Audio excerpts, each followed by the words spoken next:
책 인.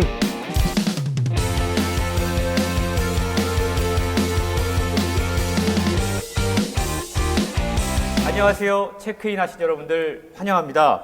저는 오늘 진행을 맡은 BC에전시 대표이자 북칼럼니스트 홍순철입니다.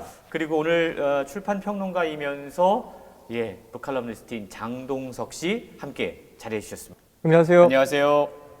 파주 북소리에서 매년 독자 여러분들을 모시고 참 좋은 행사를 진행을 해오고 있는데요. 안타깝게도 올해는 이 코로나19 때문에 온라인으로 대신 하게 됐습니다. 이 코로나19의 확산을 막고 좀 안전하게 행사를 진행하고자 이러한 방식으로 저희가 여러분들을 만나게 됐습니다. 너그럽게 양해를 해 주시기 바랍니다. 북 인플루언서 스테이지 체크인에서는요, 출판도시 입주하신 출판사들이 신간을 추천해 주십니다. 그리고 저희들이 그 책들의 저자분들을 모시고 책에 대한 이야기를 나누고요. 아울러 최근 출판계에서 어떠한 일들이 벌어지고 있는지 그 동향까지 함께 살펴보는 시간으로 마련하고자 합니다. 비록 코로나19 때문에 우리가 현장에 직접 만나서 함께 이야기를 나눌 수 없는 아쉬움이 있지만 오늘 이 자리를 통해서 책 이야기 나누고 독자분들 만나고 여러분들이 정말 풍요로운 가을을 맞이하는 시간이 됐으면 좋겠습니다. 푸짐한 선물도 저희가 준비했습니다. 많이 기대해 주셔도 좋을 것 같습니다. 우선 오늘의 작품에 대해서 저와 또 북칼럼니스트인 장동석 선생님께서 함께 좀 이야기를 나누고요. 또 작가님 초대해서 직접 그 작품에 대한 이야기를 함께 들어보는 시간을 저희가 가져보겠습니다. 자, 그럼 오늘 우리가 함께 나눠볼 책을 만나볼까요? 바로 이 책입니다. 올해 7월 달에 출간된 책인데요. 효영 출판에서 발간된 파리든 목동이든 아무렴 어때? 란 제목의 책입니다. 10년째 파리와 목동을 오가는 고서 사냥꾼의 탐험기라고 적혀 있습니다. 먼저 우리 장동석 선생님께 이 책 어떻게 읽으셨는지 한번 말씀해 주시죠. 전 제목 보고 파리와 양천구 목동을 왔다 갔다 하나? 뭐 이런 생각을 했었어요. 그렇죠. 아주 뜬금없이 왜 목동이지? 뭐 이런 여러 가지 생각을 하다가 책 안에 이렇게 펼쳤는데 또 아주 재밌는 구성들로 돼 있어요. 뭐 잘 아시지만 저자 선생님 소개를 봤더니 해밍웨이를 꿈꾸며 파리로 갔다고 그래서 그렇죠. 또 되게 놀랐어요. 왜 파리? 물론 이제 파리에서 오랫동안 거주하면서 여러 가지 일들을 했지만 해밍웨이가 쿠바로 가야 되는 거 아닌가? 뭐 이런 생각들을 하다가 뭐 여러 가지 이야기들 아주 흥미롭게 또 살펴봤습니다. 네, 저도 사실 책 우리가 보통 보면 먼저 이렇게 저자분의 이력 같은 거를 보게 되잖아요. 네. 사진이 딱 있더라고요. 뒷모습이에요. 일단 이 뒷모습 사진부터 맞아요. 상당히 호기심을 자아내게 했습니다. 그렇죠. 책을 아는 사람이에요. 그렇죠. 야, 좀 아는 분이네. 네. 어디서 팔려야 되는지 딱 셀링 포인트를 아는 거죠. 그리고 책을 쭉 펼쳐보는데 저는 사진이 상당히 매력적으로 다가오더라고요. 그래서 이 사진을 작가분이 직접 찍었나라는 느낌도 들었고 상당히 생생한 사진 그리고 좋은 편집들이 참 마음에 드는 개인적으로 그런 책이었는데요. 파리에 대한 이야기잖아요. 네. 파리 가보셨어요? 파리는 좀 잡아봤습니다, 제가. 파리는 잡아봤는데 네, 파리는 파리는 잡아봤는데 그렇죠. 파리는 못 가봤습니다. 그렇구나. 네. 저는 파리를 한 서너 번 가본 것 같은데요. 한 가지 경험을 좀 말씀드리자면 아이들과 함께 파리를 간 적이 있었어요. 근데 그때 파리만 간 게 아니라 유럽 몇 개국을 이렇게 돌았는데 아이들에게 이제 영국을 갔다 오고 나서 런던에서 뭐가 기억나 물어보면 빨간 2층 버스하고 그리고 공원이 많았던 거 기억나라고 이야기하더라고요. 파리는 뭐가 기억나? 그랬더니만 목동. 그렇죠. 네. 그러니까 주어들은 이야기로는 파리가 원래 그 지저분한 동네. 약간 저 그런 않습니까? 네, 사실 저는 예. 다녀봤는데 저에게는 사실은 이제 에펠탑이라던가 뭐 사전 정보가 있었기 때문에 그것들에 대한 기억을 먼저 떠올리게 되는데 아이들은 되게 직관적이잖아요. 그렇죠. 근데 가장 먼저 보였던 게 기억에 남는 게 이 길가에 막 그냥 아무데나 놓여져 있던 개똥이었던 것 같더라고요. 근데 실제로 이제 그 책들을 보면 파리에 대한 기록들은 대부분 지저분한 게 굉장히 많잖아요. 그리고 그 지저분함을 없애기 위해서 도시가 이렇게 맞아요. 발전이 된 거죠. 네. 그런 향수도 네, 만들어졌고 맞습니다. 여러 네. 가지 우리가 그런 기억들로 파리를 기억하고 있습니다. 사실 우리 이 정현미 작가님은 파리를 어떻게 기억하고 있는지 사실 20대 때 파리로 넘어가서 참 여러 가지 환경 가운데 파리를 만나고 경험들을 하고 그 경험들을 또 책을 통해 풀어내셨거든요. 우리가 만나서 함께 나눌 이야기가 너무 기대가 되고요. 사실 홍세화 작가가 1995년에 책을 쓰셨습니다. 근데 파리 그러면 딱 먼저 이 책이 그렇죠. 많은 분들에게 떠오르실 거예요. 나는 예. 파리의 택시 운전사. 그렇습니다. 이게 저 대학 다닐 때쯤, 대학 뭐 복학해서 뭐 이렇게 좀 대학 다닐 때쯤이었는데 이 책 나왔을 때 거의 선풍적이었죠. 그렇죠. 예. 그리고 택시 운전사가 당시에는 되게 선망적인 직업으로 또 이렇게 기억이 맞습니다. 됐는데 예. 책에 보면 그때와 또 시절이 많이 달라져서 택시 운전사에 대한 처우라던가 이런 것들도 많이 변했다는 이야기도 책에 소개가 되고요. 요즘 또 파리 그러면 사실은 테러라던가 이 폭력의 현장으로 자꾸 주목이 돼서 상당히 안타까운 것 같아요. 그렇죠. 사실 뭐 유럽이 이제 뭐 좌파의 여러 가지 본산이기도 하고 그렇지만 사실은 이제 세계 경제의 흐름에 따라서 뭐 유럽도 사실은 이제 뭐 한물 갔다. 뭐 이런 얘기들이 나오고 있는 네. 와중에 파리도 사실은 뭐 프랑스도 어쩔 수 없이 그렇게 많이 변하고 있다고 이제 소식을 접하고 있는데 그럼에도 불구하고 아직도 많은 분들에게는 낭만의 도시. 그렇죠. 네. 현대와 또 뭐라 그럴까요? 고전적인 요소들이 살아 숨쉬는 공간. 예. 사실 파리가 최근에 이슬람 뭐 테러라던가 이런 것들 때문에 상당히 좀 어지럽고 또 그런 이야기가 또 책에 소개가 되기도 하고요. 이 팬데믹이라고 하는 게 많은 사람들에게 우리가 항상 그리워했고 뭔가 좀 가고 싶었던 장소들의 벽을 더 높게 하고 있는 것 그렇죠. 같아요. 사실 저도 유학 생활 때 경험했던 게 사실 외국인들에 대한 차별과 보이지 않는 그 벽들이 상당히 있거든요. 그렇죠. 네.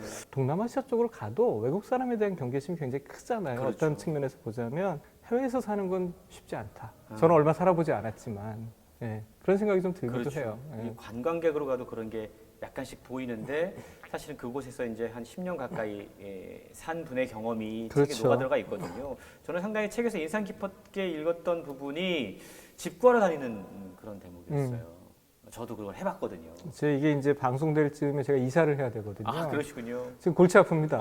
요즘 더더욱 그렇죠. 저는 그 직구하는 얘기 이렇게 보면서 100년 전 프랑스 파리에 이제 관한 작품 하나가 떠올랐거든요. 그러니까 에밀 졸라의 여인들의 행복백화점에 보면 그 주인공이 그 백화점 꼭대기에서 이제 알바하면서 기숙하는데 거기 또 그 서열이 있어요. 참 어디든 네. 어디든 있군요. 그래서 들어가자마자 끝에 구석방, 정말 지나오는 구석방 가서 자고 물도 제대로 안 나오는 곳에서 뭐 이렇게 단장을 해야 되는 그 이야기 보면서 이게 100년이 지나도 가난한 사람들에게는 참 어려운 일들이 많구나. 그럼에도 불구하고 사실은 이걸 극복하기 위해서 어떤 삶을 살았는지 이를테면 뭐 가난한 유학생이 살 수 있는 방법들에 대해서 잘 소개하고 있어서 네. 그런 부분도 또 굉장히 인상적이었던 것 같아요. 그렇죠. 사실 프랑스 파리 그러면 우리가 약간 지금은 힘든 얘기, 뭐 지저분한 얘기를 먼저 시작을 했지만 말씀하신 것처럼 낭만의 도시잖아요. 그럼요. 많은 분들이 또 가보고 싶어하고 항상 보면 유럽 여행 꿈꾸는 분들이 제일 먼저 가고 싶은 곳이 사실 프랑스 파리고 에펠탑, 루브르 박물관 뭐 그렇죠. 이런 곳들은 정말 거기서 많은 분들의 선망에- 이러고 사진 하나 찍어야 그렇죠. 내가 좀 이렇게 세계 여행도 다녔다, 예. 유럽도 다녀왔다 이렇게 얘기할 수 있는 거죠. 들어가진 않아도 밖에서 그럼요. 사진은 삼각고기 예. 앞에 사진을 찍어야 되는 그런 장소이긴 한데 사실 가난한 학생으로 가서 그런 걸 또 마음대로 누리지 못했을 게 분명한데 저는 되게 놀랐던 게 자기에 대한 사치라고 할까요? 루브르 박물관 연간 회원권 끊어가지고 그 문화를 즐기려고 했다라는 점에서 이분이 그래도 뭔가 파리를 나름대로 즐길 줄 아는 분이시네. 그렇죠. 사실은 그곳에 있으면 유럽뿐만 아니라 프랑스뿐만 아니라 유럽도 알 수 있고 전 세계 모든 작은 이렇게 와 있는 것들이 있기 때문에 사실은 다방면에서 알 수 있는 그런 측면들을 보자면 되게 선택을 잘했다. 그렇죠. 좋은 선택이다. 그렇죠. 네. 그리고 그 선택 때문에 좋은 사람들도 만났잖아요. 그렇죠. 책에 보니까. 그리고 무엇보다 고서 찾아다녔던. 저는 되게 궁금하더라고요. 모셔온 책들이 분명히 목동에 어딘가에 더 있을 텐데 직접 한번 보고 싶다는 생각이 들기도 맞아요. 하고 책에 소개된 줄 베른 책 말고 다른 거 뭐 모셔온 건 뭐가 없나. 막 150년, 200년 막 이런 손길이 그쵸. 예, 남은 책들을 발견했을 때 그 희열감은 또 얼마나 대단했을까요? 네. 저는 이제 그 외국어를 잘 못하기 때문에 뭐 이렇게 말 잘 못하기 때문에 사실 그건 잘 모르겠는데 국내에서 저는 주말마다 작은 책방을 가거나 그 전에는 항상 그 헌책방. 네. 지금은 중고책방이라고 그래서 저는 정이 약간 떨어졌는데요. 그렇죠. 헌책방 돌아다니다 보면 분명히 이렇게 보물 같은 책들이 하나씩 나오거든요. 요즘은 득템한다. 그렇죠. 근데 요즘은 그걸 할 수가 없어서 저는 굉장히 아쉽거든요. 그래서 제가 모아두고 있는 책들 중에 이사를 준비하면서 이제 버려야 되는 책들과 누군가에게 보내야 될 책들과 막 분류를 하잖아요. 뭐 그 한 3,000권쯤 나왔는데 그 책들을 이렇게 정리하면서 이건 내가 어디 가서 사왔던 책. 근데 또 그러니까 그렇게 되니까 그렇죠. 이걸 또 버릴 수가 합니다. 없는 거예요. 네. 그 3,000권 꺼내놨다가 2,500권 다시 집어넣는 이런 악순환이겠어요. 그러니까 저도 이사할 때 사실 그거 경험들 해보잖아요. 맞아요. 책이라고 하는 게 참 단순히 읽는 도구가 아니라 사연이 담겨져 있고 그렇죠. 이야기가 담겨져 있고 간혹 옛날 책들 뒤적거리다 보면 돈도 가끔씩 발견되기도 하고 7만 원 찾았어요. 7만 원쯤 찾았어요 이번에. 그런 일들이 있습니다. 그만큼 책이 갖고 있는 물성이라는 게 참 우리에게 정말 소중한 가치인데 그렇죠. 네, 그런 것들을 할 수 없는 시대가 지금 우리 앞에 펼쳐지고 있다는 건 그렇죠. 정말 안타까운 일인 것 같아요. 앞서도 파리 택시 운전사 잠깐 얘기했지만 제가 95년판 초판을 가지고 있고 그게 2000년대에 들어와서 2번인가 3번 표지를 바꿨어요. 아주 비슷한 화면인데 표지를 살짝 바꿨거든요. 그래서 이번에 정리하면서 또 그걸 3권을 또 이렇게 같이 꽂아놨죠. 그러면 저기 이사하셔가지고 집들이 할 때 저 좀 불러주세요. 갑자기 탐이 확 나는데요. 네. 예, 집들이는 준비하도록 하겠습니다. 예.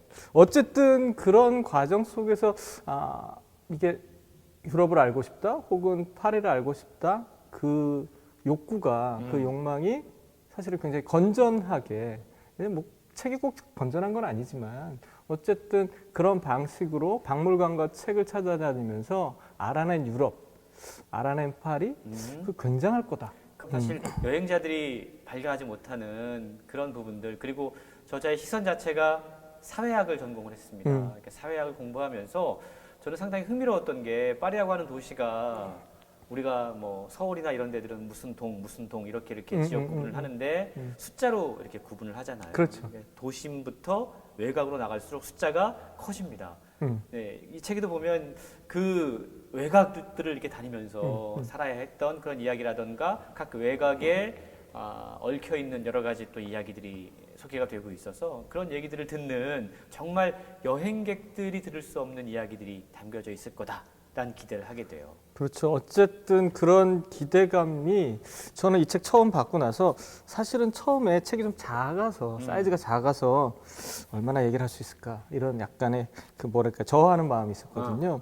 근데 그 짧은 글들 속에서 던지는 그 화두가 굉장히 컸다고 저는 생각이 들어요. 사실은 집을 옮겨 다니는 문제라든가 뭐 박물관을 하나 가는 문제가 굉장히 사소할 수 있지만 거기서 던져주는 일종의 우리에게 주는 질문, 사실은 책은 질문하는 것이기 때문에 그 책을 읽는 사람이 자기의 것으로 만드는 그 과정 굉장히 중요한데 그래서 정현미 작가가 우리에게 굉장히 많은 질문을 던져주고 있고 그 질문 속에서 우리는 파리를 알아가는 것이 아니라 삶의 방식을 알아가는 것이다. 이렇게 볼 수 있을 것 같아요. 이 말씀을 하시니까 우리가 그 이야기로 넘어가야 될 것 같아요. 사실은 이 책이 저는 파리에 대한 이야기이지만 시대적인 우울에 대한 이야기다라는 생각도 해봤습니다. 그럴 수도 있죠. 예. 지금의 이제 젊은 세대들이 갖고 있는 정말 이 500유로라는 단어가 저는 계속 맴도는데요. 하루 종일 커피를 타도 한 달 동안 벌 수 있는 돈은 500유로. 그렇죠. 나는 우리 돈으로 환산하면 70만 원 조금 넘는 돈일 것 같아요. 우리가 88만 원 세대의 이야기하는 게 참 오래됐다 생각을 했는데 지금도 이 젊은 세대들이 이 노동을 하고 이 돈에 만족하면서 살아야 한다라는 이 시대적인 과제, 이 그렇죠. 질문에 대해서 우리가 어떤 답을 해야 될 것인가. 사실 파리 이야기지만 우리에게 던지는 묵직한 질문들이 저는 있다고 생각을 합니다. 뭐 그래서 그런 소설도 있는데 파리의 우울 뭐 이런 소설도 있는데 사실은 뭐 말씀하신 것처럼 그게 꼭 파리에서만 던져주는 그런 질문은 아니거든요. 그렇죠. 결국은 말씀하신 것처럼 이제 전 세계적으로 이런 상황들, 앞서도 얘기했지만 이런 상황들을 우리가 어떻게 극복할 것이냐. 물론 이제 여행서로 읽는 분들도 계시겠지만 한 발 더 들어가서 사회적으로, 사회학적으로 혹은 우리가 살고 있는 시대적으로 이런 것들을 어떻게 풀어갈 것인가.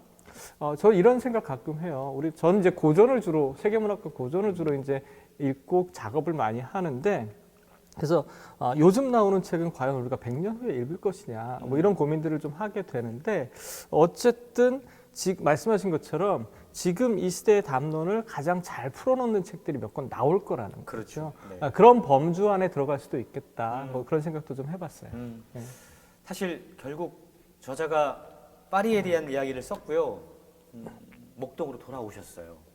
그래서 책의 제목이요. 그렇죠. 파리든 목동이든 아무렴 어때거든요. 책을 읽어보면 만나서 좀 더 자세히 이야기를 듣고 싶지만 목동 키즈였던 것 같아요. 그렇겠죠. 목동 키즈들이 갖고 있는 그 영혼 없는 표정과 혼자서 아무렇지도 않게 밥을 먹고 있는 그 모습과 이런 것들을 제가 알고 있어서 참 목동이라고 하는 그 지역적인 특색, 예, 그걸 안고 그렇죠. 파리에 갔다가 다시 목동에 와서 지금은 또 다른 꿈을 꾸고 있는 이 저자의 생각들이 너무너무 궁금한 거예요. 어릴 적 경험이라든가. 그렇죠. 뭐 저희 세대는 경험하지 못했던, 저희 세대가 이렇게 얘기하니까 너무 나이가 많은 것 같지만 어쨌든 이제 40대 이상들은 경험하지 못했던 새로운 경험들이 태어나고 있는 거잖아요. 그렇죠. 네. 근데 그 경험 하나하나가 저는 굉장히 중요하다. 결국 이제 그 경험 하나하나가 모여서 삶이 되고 사회가 될 것이고, 사회가 모여서 결국은 우리가 살아가는 네트워크가 형성이 되는데, 그 네트워크를 우리가 어떻게 놓을 것인가의 부분들을 저는 정현미 작가가 굉장히 잘 건드려줬다. 뭐 이런 생각도 하게 됐어요. 그렇죠. 우리가 만남이라든가 혹은 공동체라든가 이런 것들도 이전과는 분명히 다르게 형성될 것이고, 그렇죠.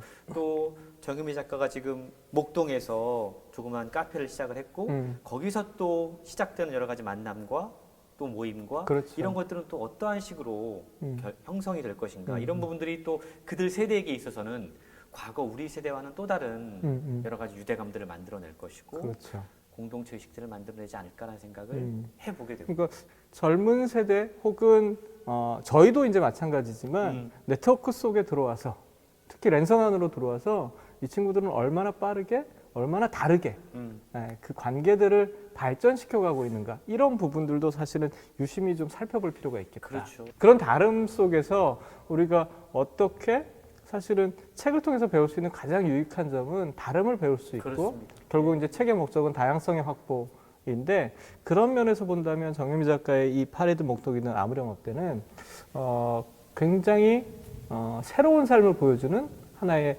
시도다, 노력이다, 이렇게 볼 수 있을 것 같아요. 저는 글, 문체 되게 단정하다는 느낌이 들었어요. 맞아요. 단정하다는 표현이 적합할지 모르겠지만 작가님한테 실례일 수도 있겠는데 어쩜 이렇게 담백하고 단정하게 글을 썼을까. 맞아요. 네. 실제로 빅토리고의 그 웃는 남자 보면요, 번역된 것도 문장이 안 끝나요. 심지어 200페이지가 될 때까지 주인공들이 등장하지 않아요. 그러니까 당대 17세기, 16세기 이 시대를 개발하면서 쭉 내려오다가 갑자기 이런 와중에 그 시대의 그 대결을 하다가 이제 몰락한 귀족들 집안 나오면서 주인공이 이렇게 쓱 등장하거든요. 이게 처음에 읽을 때는요, 처음 읽었을 때는 200페이지, 150페이지까지는 인내의 한계를 이제 약간 극복하면서 읽었는데 200페이지 가니까 안 나와가지고 막 짜증이 막 나더라고요. 그렇죠. 네. 그런데 그 순간 등장하는 주인공이 왜 등장했는지 알게 된 거예요. 네. 200페이지 동안 설명을 해주니까 그런 걸 보면서 이게 문화적 전통이라는 것들, 그리고 문장을 사용하는 방식이라는 것들도 굉장히 새롭다. 그렇죠. 그래서 네. 그런 작품은 영화도 있지만 영화로 보면 이게 저는 못 볼 것 같아요. 네, 저는 못 볼 것 같습니다. 어쨌든 그렇습니다. 네. 그런 면에서 보자면 이 정현미 작가는 10년 동안 거주했는데 문장의 이 다름 쓰는 것, 불어에 굉장히 익숙할 텐데 말씀하신 것처럼 전 불어를 잘 모르지만 어쨌든 그런 측면에서 굉장히 재미있었다, 이렇게 볼 수 있을 것 같아요. 프랑스라고 하는 곳이, 파리라고 하는 곳이 사실은 불친절한 곳이라고 저는 생각이 들어요. 여행 갔다 오신 분들 그런 얘기 하거든요. 그러니까 뭐 패키지 여행은 그렇지만 자유여행 갔다 오신 분들은 프랑스에서 영어로 질문하면 그 사람들이 영어를 알아도 영어로 답을 안 해줘요. 그런다면서요. 네. 니네가 프랑스에 왔으면 파리에 왔으면 불어를 어느 정도 알고 와야지. 그래서 영어로 질문을 해도 불어로 답을 하는. 저도 이런 불친절함. 그렇죠. 저도 그래서 그런 정신으로 그냥 한국말만 해요. 어쨌든 외국인을 만나더라도 여기서. 예. 그런 어떤 그것도 사실은 어떻게 보면 문화적 자부심의 일종일 수 있지 않습니까? 근데 그런 것들을 우리가 잘 유념하면서 이 책을 한번 들여다보는 것도 좋을 것 같아요. 그렇죠. 저는 사실은 이제 책의 제일 마지막으로 부분에 보면 목동으로 돌아오는 이야기가 나와요. 결국 오랜 파리 생활, 타지에서의 이방인 생활이 분명히 쉽지 않았을 거고 여러 가지 이유가 있었겠지만 다시 어쨌든 목동으로 돌아옵니다. 결국 그래서 아무렴 어때? 파리든 목동이든 이런 고백을 하게 되는데요. 목동에서 어떤 꿈을 꾸고 있을까라는 생각이 들기도 하고 여기서 이제 저희의 둘을 만남은 마치는 걸로 하고요. 그렇죠. 정말 주인공이죠. 네. 우리 정현미 작가님 모셔서 책에 대한 더욱더 흥미로운 이야기 함께 나눠보도록 하겠습니다. 네.